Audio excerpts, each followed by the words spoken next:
আসসালামু আলাইকুম সবাইকে। একটা হাতে নাতে প্রমাণ দিই আপনাদের। এই যে পিন্ডুটা দেখতেছেন, এই গাড়িটা কিন্তু সিয়াপ করা।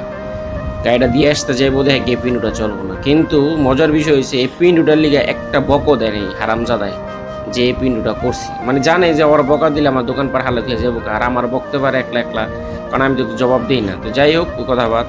আর এমনি আজকে অনেক টাসাপ গাড়ি করতেছি, আজকে 2টা গাড়ি রং করতে হবে ভাই, খুব চাপের উপরে আছি।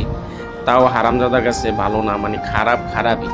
এত কাজ করে দিই, এত উনতুম করে দিই, তাও ওর বকাবাজি আমলও থাকবে। তো যাই হোক, এই গাড়িটা রং করছি। এই গাড়িটা শেষ করতে না করতে আরেকটা পিছনে গাড়ি খেয়ে দিছে, সেটাও ফুল বডি। তো রাতে অনেক রাত হয়ে যাবো, আর শরীর হাতের অবস্থা খুবই খারাপ, এত পরিমাণ ব্যথা।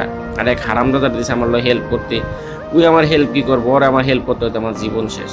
তো খিদা লাগছে, রুটিটা খাইলাম, রুটিটা খাওয়া দাওয়া করে রংটা করা শেষ। আর রং লাইক আমারও শেষ। খুব সুন্দর হয়েছে গাড়িটা, মোটামুটি ভালো হয়, খারাপ না আলহামদুলিল্লাহ। আর বাসায় চলে আসি, সবাই দোয়া করবেন। আল্লাহ।